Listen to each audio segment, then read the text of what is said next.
బీభత్సం సృష్టిలే మేము అక్కడ బీభత్సం మేమేమో అబద్ధాలం కాదు. అది మీరు 2017లో జీవో తెచ్చి 2017 6 నెలలో 23/6 జీవో వచ్చింది.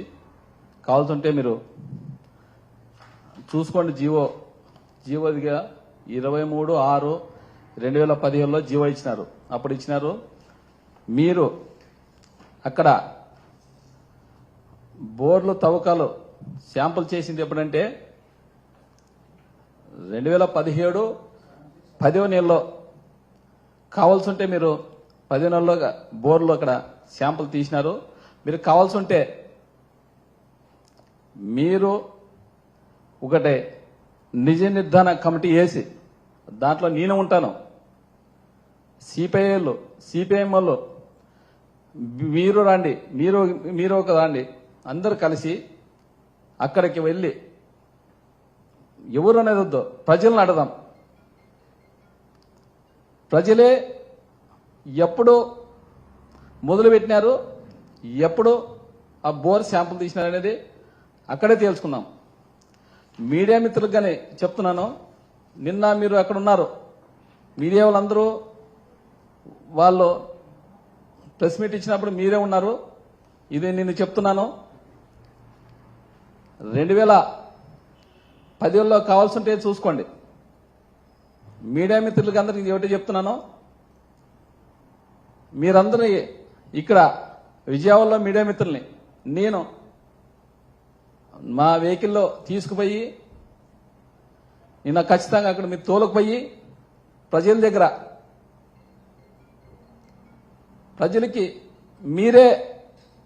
ప్రజలు మీరే అడగండి.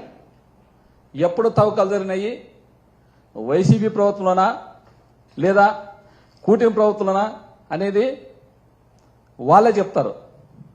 అనవసరంగా నోరుందో లేదో అని మన ఆదోని ఎమ్మెల్యే పార్థసారథి గారికి చెప్తాను.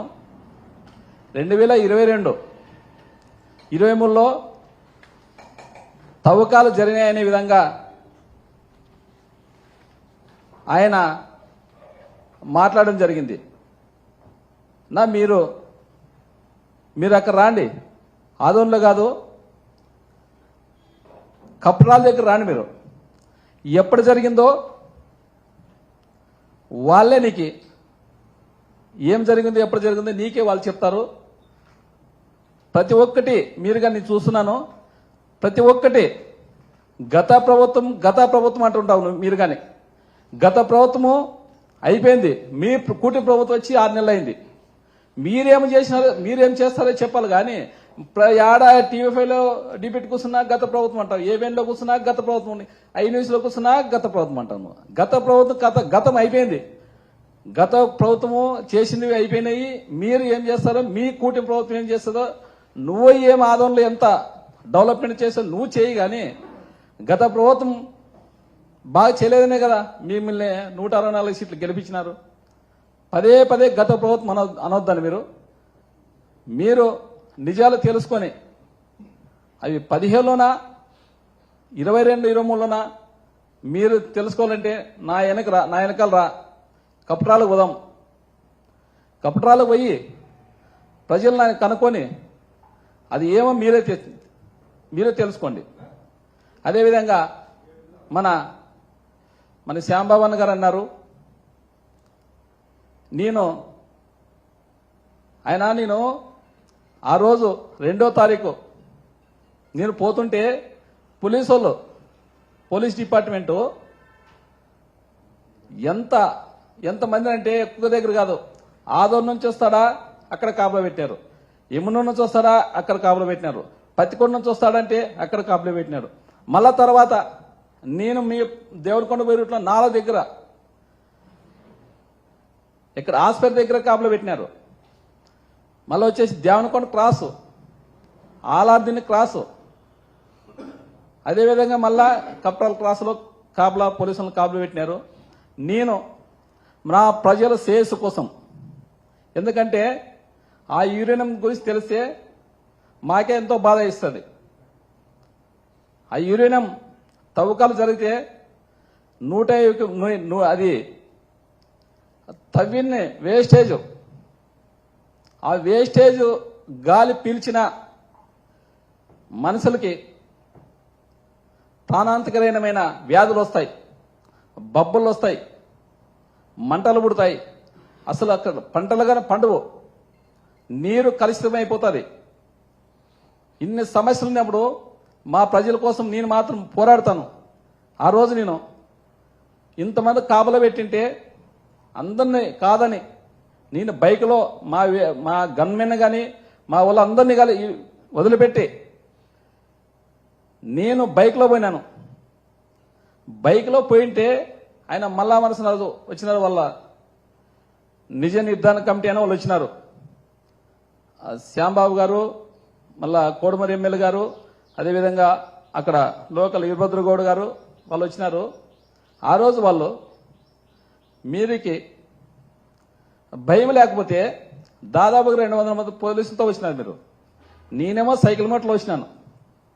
సైకిల్ మోటార్లు ఎందుకు? ప్రజల కోసం వచ్చినాను. ఆ ప్రజల కోసం సైకిల్ మోటార్లో వచ్చింటే మీరు ఏమన్నారు? నన్ను నువ్వు ఎమ్మెల్యే, నేను ఎమ్మెల్యే, నన్ను మీరు ఒక జోకర్ మాదిరి సైకిల్ మోటార్లో వచ్చినారు అన్నావు మీరు. ఇప్పుడు సైకిల్ మోటార్ వస్తే జోకర్ అవుతారా ఎమ్మెల్యే గారు? అంటే వెహికల్లో పోతేనే జోకర్ గారా? నేను ఒకటే చెప్తున్నాను. మళ్ళీ ఇప్పుడుండే మన నిమ్మల రామానాయుడు ఆయన సైకిల్లో ప్రచారం చేసినారు. అంటే ఆయన సైకిల్లో ప్రచారం చేస్తే ఆయన జోకర్ అయిపోతాడా? ఏదన్నా కానీ మాట్లాడేటప్పుడు కొద్దిగా మాకు అధికారం ఉందో లేదని అనవసరమైన మాటలు మాట్లాడకూడదు. ఆయన మీరే చూస్తున్నారు కదా, ఇప్పుడు ట్రోల్ అవుతున్నా కదా, సైకిల్లోనే కదా ప్రచారం చేసేది. నీకు 15,000, నీకు 15,000, నీకు 18,000 అక్క, నీకు 18,000 అక్క అనేది సైకిల్లో పోయే కదా. అంటే ఆయన జోకర్ అయిపోయినా? ఏదన్నా మాట్లాడేటప్పుడు ఖచ్చితంగా ఆలోచన చేసి మాట్లాడాల. జోకర్ అంటే ఏమి, ఎందుకోసం అంత సైకిల్ మోటార్లు పోతా జోకరా? పోలీసుల కోసం పోలీసులు అడ్డుకుంటే మా ప్రజలు ఎంత ప్రాణాంతకమైన. ఇప్పుడు ఈ రోజు మేము ఆ రోజు అంతా చేసిన దానికి ఈరోజు దాన్ని రద్దు చేసే విధంగా మాట్లాడినారు. అదేవిధంగా ఇంకోటి చెప్తున్నాను, అక్కడ ఆ ఊరు వాళ్ళందరూ సోషల్ మీడియాలోన పోస్టులు పెట్టినారు. మనకి ఇట్లా ప్రాణాంతకమైన, అది చాలా డేంజర్, అది వస్తే మనకి చాలా ఇబ్బంది అయితే మన ఈ గ్రామాల్లో ఉండే పరిస్థితి లేదనే విధంగా పెట్టింటే పోలీసులు మీకు ఎందుకు అంత భయము? దాదాపుగా 100-150 మందిని పిల్లల్ని అక్కడ ఉండే గ్రామస్తులు పిల్లల్ని తీసుకొచ్చి కేసులు పెట్టే విధంగా పిలుచుకొచ్చేస్తే మొత్తం ఆ గ్రామస్తులు మొత్తం అందరూ వస్తే అప్పుడు వదిలిపెట్టినారు. మీకెందుకు భయం అని చెప్తున్నాను నేను. అదేవిధంగా మంత్రివర్యులు మాట్లాడారు, భరత్ గారు మాట్లాడినారు. ఆయన కడగాక రద్దు చేస్తామంటే కావాల్సింటే మీరు వీడియోలో వినండి. ప్రస్తుతానికి ఇప్పుడు లేదు, అది ఏం జరగడం లేదు అంటున్నా. అది అందరూ తెలిసే. ప్రస్తుతానికి ఇప్పుడు తవ్వకాలు జరగట్లేదు అవి.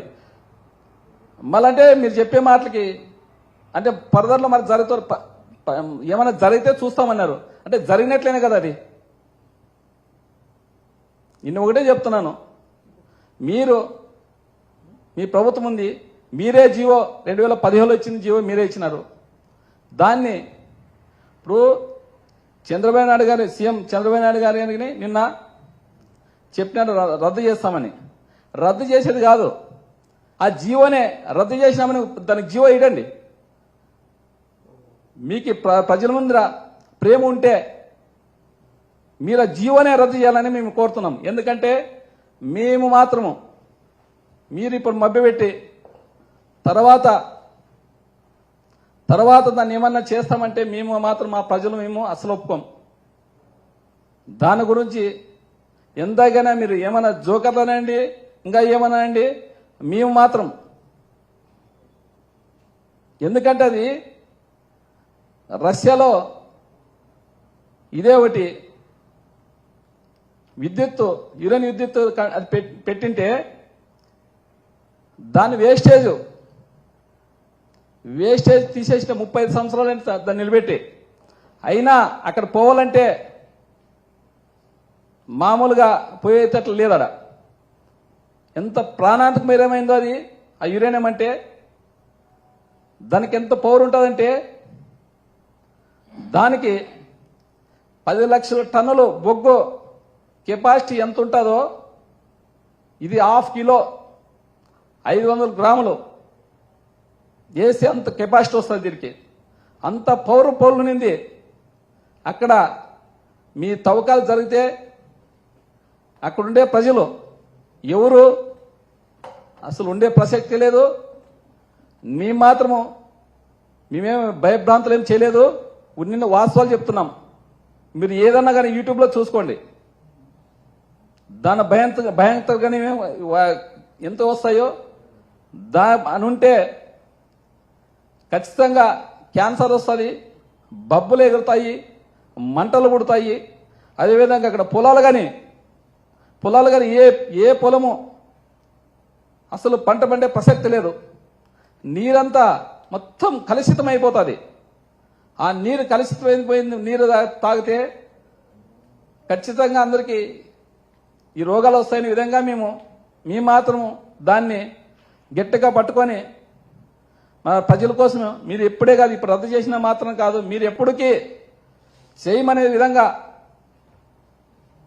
వైసీపీ ప్రభుత్వం మీద నెట్టేస్తే మీకు ఇంకోసారి చూపిస్తా. మీరు కావాల్సి ఉంటే ఎక్కడైనా దొరుకుతుంది జీవో. అది 2017లో 6వ నెల 23వ తారీఖు జీవో ఇచ్చింది. అది ఎప్పుడు ఎవరున్నారు? అప్పుడు జగన్మోహన్ రెడ్డి సీఎంగా ఉన్నారా, లేకుంటే కూటమి ప్రభుత్వం అప్పుడు ఉందా? మాకేదే ఒకటే చెప్పాలా, 17లో ఎవరు ముఖ్యమంత్రిగా ఉన్నారు? ఈ మధ్య ఒకటే అడిగేది. ఇంకొకసారి కానీ చెప్తాం మేము,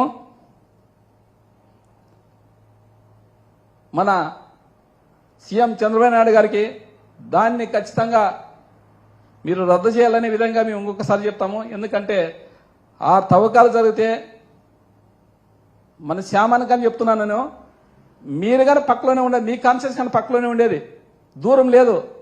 మీ వాళ్ళకి కానీ ఖచ్చితంగా ఇది ఎఫెక్ట్ అవుతుంది. అదేవిధంగా కోడుమూరి ఎమ్మెల్యే దస్తగిరి ఆయనకి అని చెప్తున్నాను, మీది పక్కలోనే అన్ని ఉండాలి.